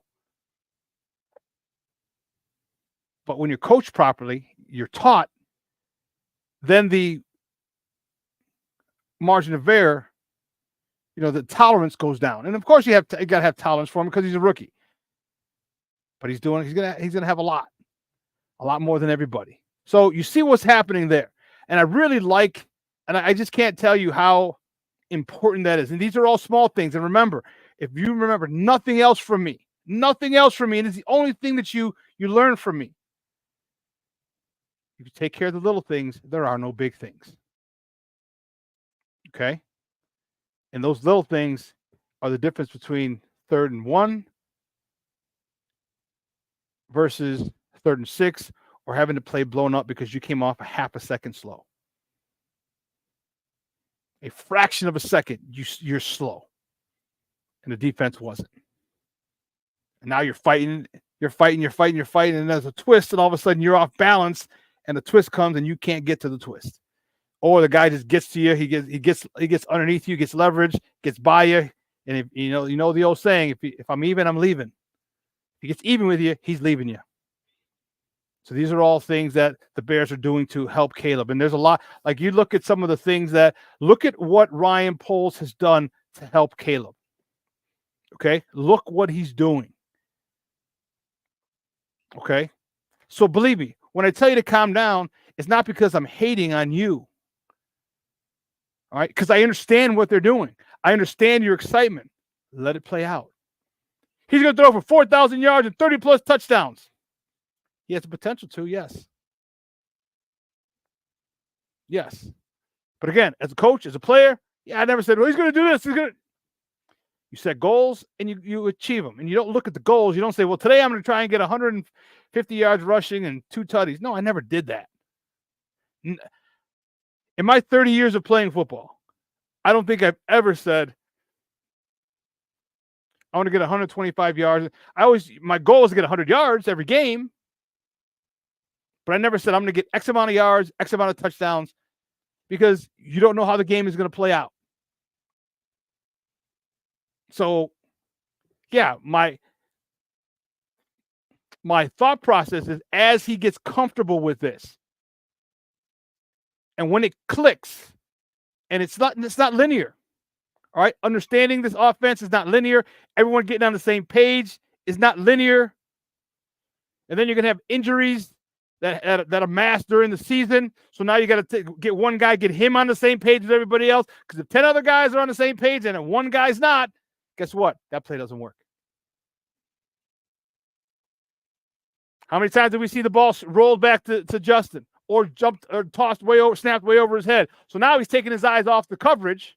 Trying to find the ball. He picks it up, so it looks like a cover 3, but it's a cover 2. Or it looks like a single high, and it's a cover 2. I get up, oh snap, it's cover 2 now. Oh shit, I thought about going here because it looked like it was man free, but now it's cover 2. These are all little things. Them getting the center to alleviate that problem. These are all things that they're doing to help Caleb. The offensive line. You got Bates. You got Shelton for the center position, and the guard position, Shelton as well. Okay? That offensive line should be intact. Okay, week 1, they want that offensive line intact. The one that they're going to go with in OTAs, the one they're going to go with in voluntary minicamp, the one they're going to go to in minicamp, the one they're going to go to in training camp. That's the offensive line that they want starting week 1. And if it is, the efficiency of this offense gets sped up because of what they're doing, what the Bears have done with Caleb before the draft. So you could put a number on it, and I don't know. There's a small part of me that says, I hope they don't. I think they're professionals, but I hope they don't.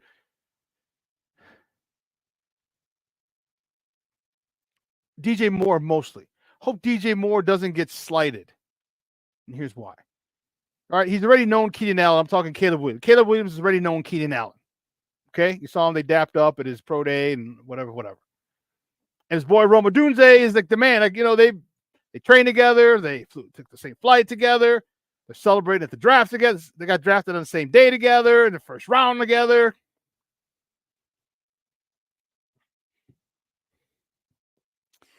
And I just hope that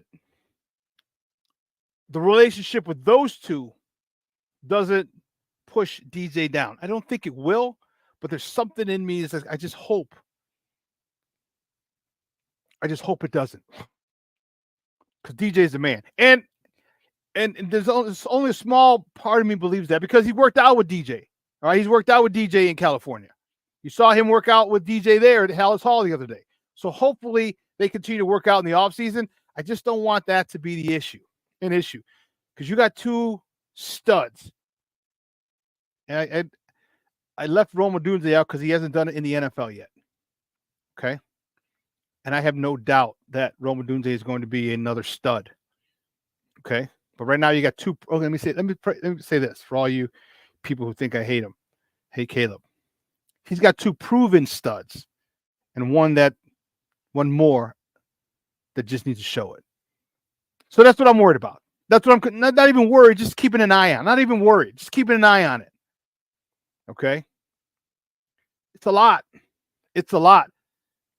And this defense is something that is going to be a huge, huge factor. So we're talking about stuff that the Bears have done for him. So you got the we talked about the receivers. I'm sorry, we talked about Shane Waldron, established play caller. You got the receivers. You had another tight end. You upgraded the running back room. Okay? Your defense. This was even before Caleb got here. The defense that you're stepping into is playoff ready. Could be NFC title game ready if they add another move or two, or if Gervon Dexter steps it up a little bit and the platoon between DeMarcus Walker and Booker plays out well. They could be an NFC title defense.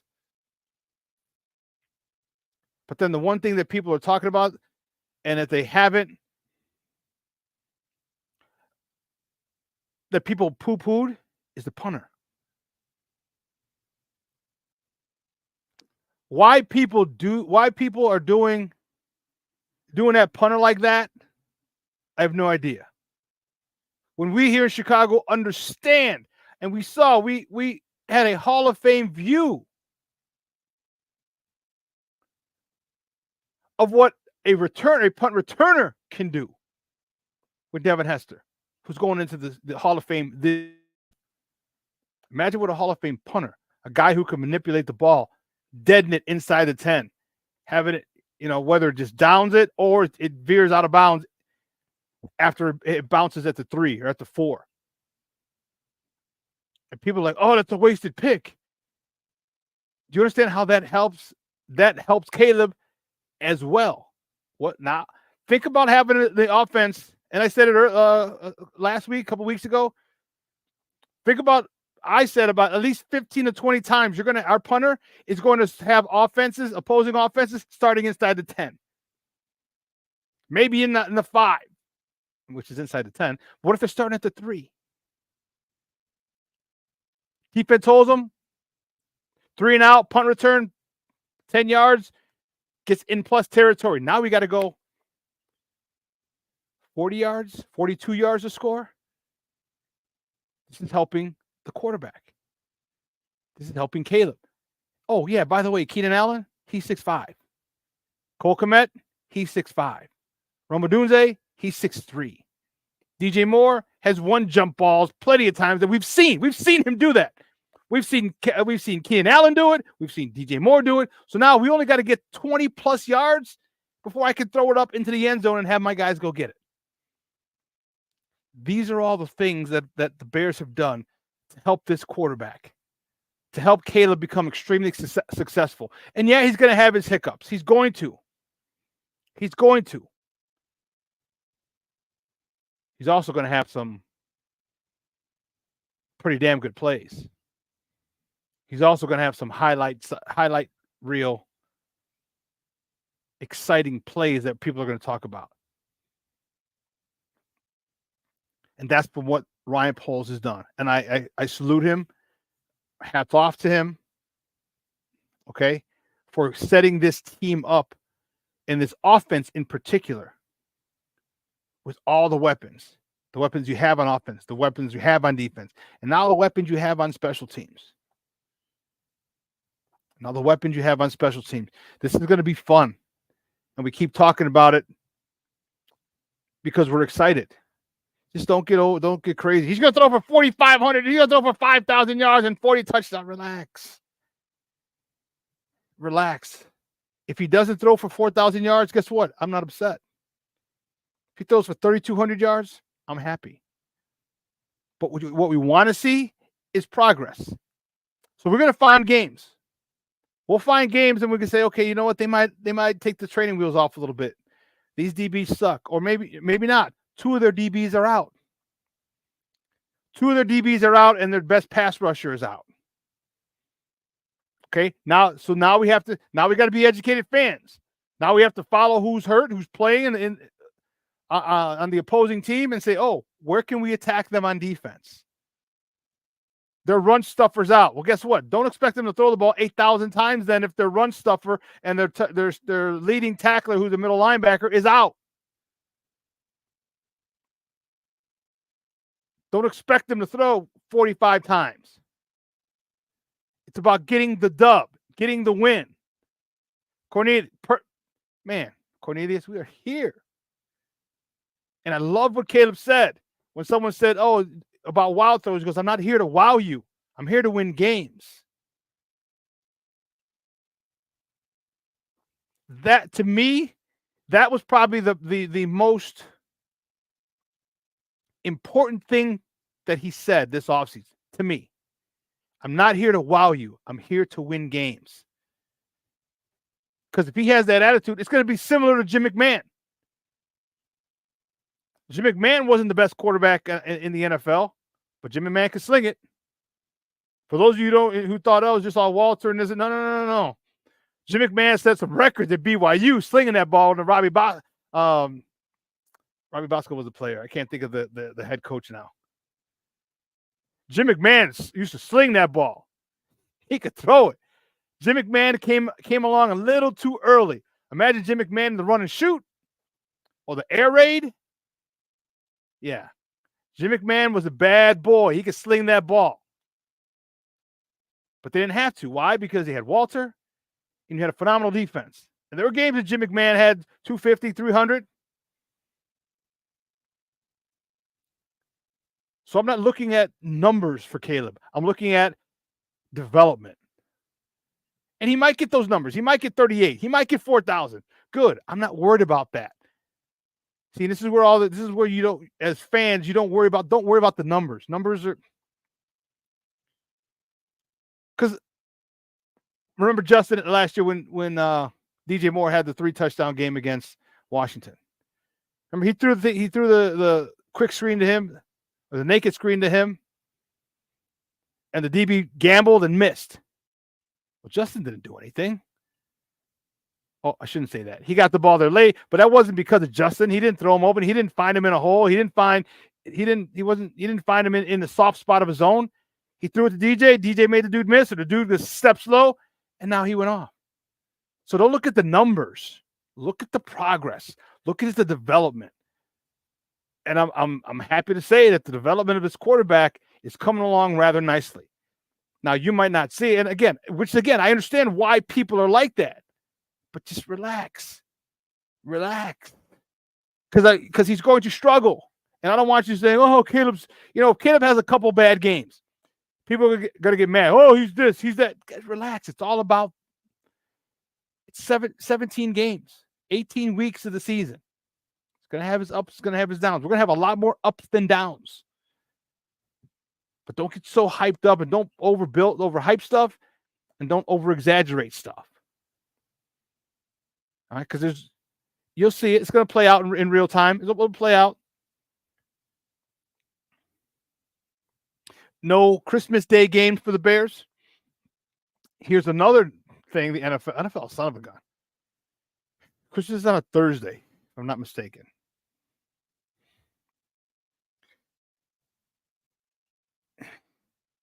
It's on a Thursday. Let me double check. Or is it a Wednesday? It's a Wednesday. Christmas is on a Wednesday, and Netflix is going to stream 2 Christmas Day games. Oh, shit. Here we go now. Netflix is going to stream 2 Christmas Day games. All right. And it's on Wednesday. So how crappy is that? You play Sunday, and then you play Wednesday. That's like when I was in high school. When we went to St. Rita back then in 88, the football season of 88.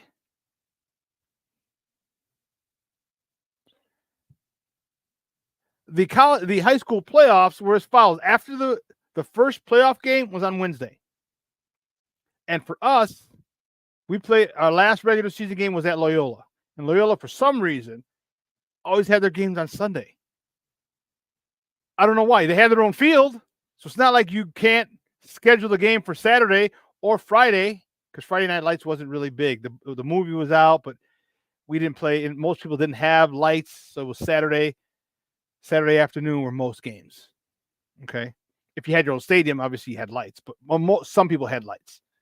St. Rita didn't have lights. But so we ended up playing Loyola on Sunday. We beat them to go undefeated for the regular season, 9-0, I want to say. And then the first game of the playoffs, of the state playoffs, was on Wednesday. We beat St. Pat's. So on Monday I got named Catholic League Player of the Year, the Tony Lawless Award winner. So on Wednesday, you know who their game plan was to stop, right? Of course. Didn't help. I scored both touchdowns. But nonetheless, they beat me up. That was the most physical game I had ever been in high school. I've been in more physical games since then. Okay. But then again, we played again on Saturday. So we played 3 games in 7 days. So what you're doing, the NFL, you're putting your players at risk from Sunday to Wednesday. It's bad enough on Thursday. Yeah. 2 days. Two games, I should say. That's just crazy. That's just nuts.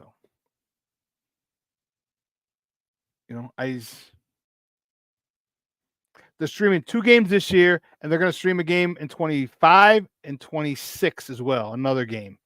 It's 2025. They're doing another in 2026. They're going to stream another game. Dude, the days, if you know, the days move one day later. So what's Wednesday? They'll be on Thursday next year. It makes it easier. Thursday Night Football. It'll be on a Christmas Day. And they just said, fuck the NBA. They just didn't give a damn about NBA. We're the NFL. We're the top dog in pro sports. You play games on Christmas Day? Oh, that's cute. That's cute. NFL's something else. NFL's something else. They don't care. They don't care. So now, here's where you need a man cave. Here's where you need big or multiple big screen TVs. Have the Christmas game here and the game here. Football and basketball, which I think would be great. I mean, don't you think it'd be great? You can flick back and forth if you don't have multiple TVs.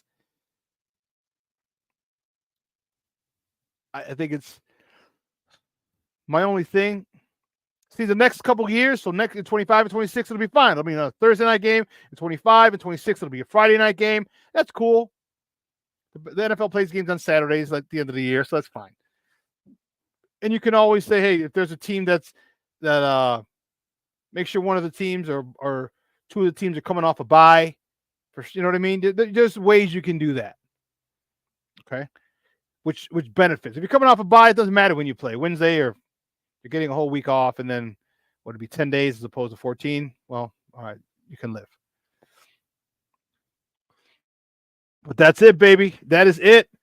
The schedule's coming out tonight. How excited are you? Guys, let me know. First of all, King Book of World, yes, you are correct, sir. See, baseball was America's pastime because there was really no other sport. Okay? Football was in its infancy back then. Okay? Football is America, the brutality of it. Okay?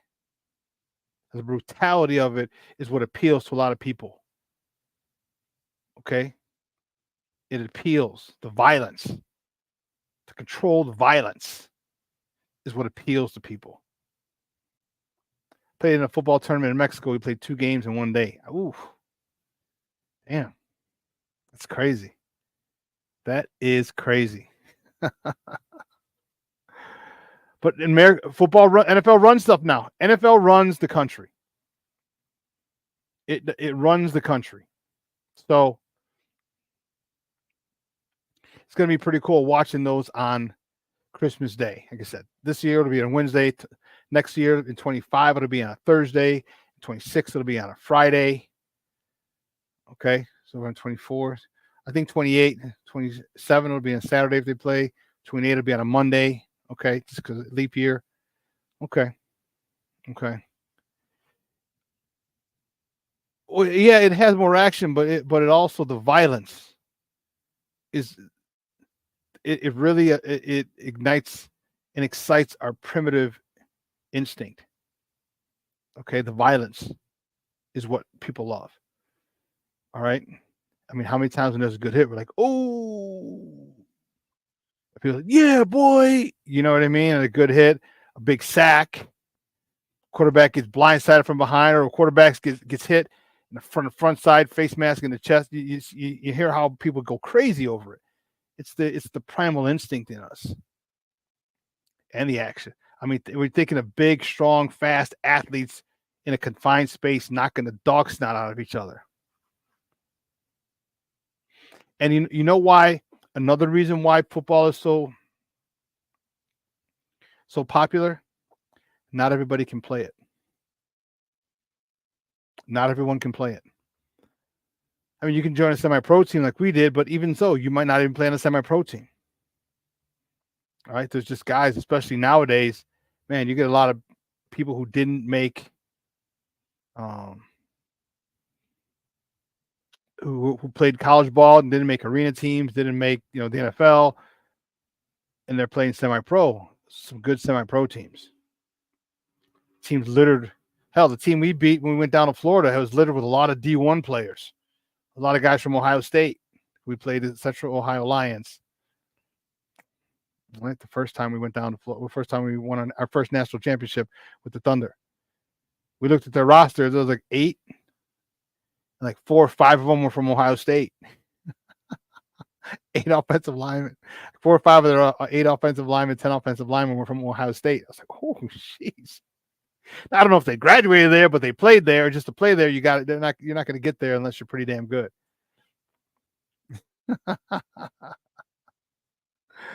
Oh my goodness. So because you can't play it, it's kind of like taboo-ish. Like it's held in a higher regard. Because you can go and play in a rec league and do what Mike does, Kobe. Okay, you can do that, or at least tell yourself that. Michael, Kobe, you know what I mean? But you can't sit there, shake a guy, jump over a guy, hit and spin, tackle a guy. You can't do that. Everyone can't do that. So that's the reason why, a big reason why football is America's pastime, King Booker World. Yeah. AC Adam, American football. Junior played American football in Mexico. American football, yeah. Before he came back here and played here. But man, listen, we're kind of early just a little bit. I got to go pick up the warden. Great show. 2 hours has come and gone. I want to thank my guest, Ozzie Guliien Jr., for coming on, talking baseball with us. And man, you know what, Sox fans, let's pay attention to Pedro Grifol. You know why Pedro's able to get away with that shit? Because we don't listen to him. We don't care what the hell he has to say. We don't listen to him. No one gives a damn what Pedro has to say, so he can back talk all he wants. Not a stat guy, not a pitch count guy to talk about pitch count. We got to listen to this joker and see the next time he doubles back, or the next time he contradicts himself.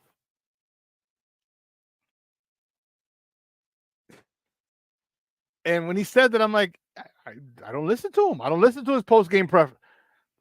What are you going to say? You lost again. What are you going to say? But now if they're winning, I'm going to be a little more attentive. I'm going to be a lot more attentive. So what do you see here? What did you say here? What did you, like, you know what? Keep it real. King Booker will. We sure don't. You're damn right. We don't listen to his ass. Why? Hey, guys, today I'll be on at 1 o'clock with my man Nomad. Remember, we moved it to Monday, Wednesday, Friday. So Mondays and Fridays we're at 3. On Wednesdays we're at 1. Okay? And hope you guys enjoyed the Bear Talk. All right? Hope you enjoyed our baseball talk. All right? Let's not forget tonight the Chicago Sky. Chicago Sky they open their season. I'm fired up about it. All right? They're in Dallas for the first 2 games. I don't know how that happened and why they're playing back-to-back in Dallas, but I digress. Channel 26, the U. So make sure you see that. Make sure you get on there. They're going to be on the U and Marquee Network as well. Not today. Today's just Channel 26. But their schedules come out. You know what? We'll talk about it. I'll put it up next week on Friday, next show on Friday. Put up their schedule. Most of their games are going to be on the Marquee or Channel 26. All right. They got it. And most of them, and a lot of them will be streamed on the WNBA app. So you can watch it there. Like I said, order the WNBA league package. It's $37. $37. All right. Support these women. You know, there's a picture. Did I put that picture in here? I did not. All right. You know, they're gonna start moving over to chartered flights, but not all the way. All right. So there's a picture of Angel Reese. All right, there's a picture of Angel Reese, and she's in the airport yesterday, and she's just talking about, I hope this is the last commercial flight we have to, you know, and I get it. And a lot of times they're going to be back-to-back, or they're going to use commercial flights on back-to-back games. All right, so you get them from the second game there and then home. It's going to be $25 million bucks a year for commercial flights. Here's the picture of Angel Reese, and I know you probably can't read it. Okay, so I'll read it for you. In it, she says, just praying that this is the top comment said, just praying this is one of the last commercial flights the Chicago Sky has to fly. Said, like Bridget said, practicing gratitude and patience as the league introduces charter flights for all teams. So, yeah. Good luck to the girls tonight in Dallas. Make sure you check them out. Okay. And please go buy the WNBA League Pass. It's $37. That's 2, maybe 3 drinks. All right, here you're supporting these young ladies. All right. Guys, I will see you later. Plank. King Booker World. My guy Junior, AC Adam. Guys, we'll be later. I'll be on later with Nomad. So, guys, you have a phenomenal day. I got to go pick up the warden. So, listen, for everyone here at Sports Zone Chicago, Elliot Baez, our executive producer, Clarence Council III, my social media guy, and my co-host, Sencha Maya. I'm your boy, the SuperBack, Shawn Sierra. Guys, have a phenomenal day. It's going to be, 70 today? Or maybe low to mid-60s. Beautiful day. Beautiful day here in Chicago. So, if you're in the Chicagoland, it's going to be 70 today. Perfect. Guys, enjoy it. Get out there. Make someone smile. Send an old friend a text, a cousin. Send them a text. Let them know you're thinking about them. Right? Believe me, the smile you give them will be priceless. And as I said, always say, there's far too much hate going on in the world. Let's start spreading some love. All right? So for everyone here at Sports Zone Chicago, I'm your boy, the SuperBack, Shawn Sierra, baby. I am out.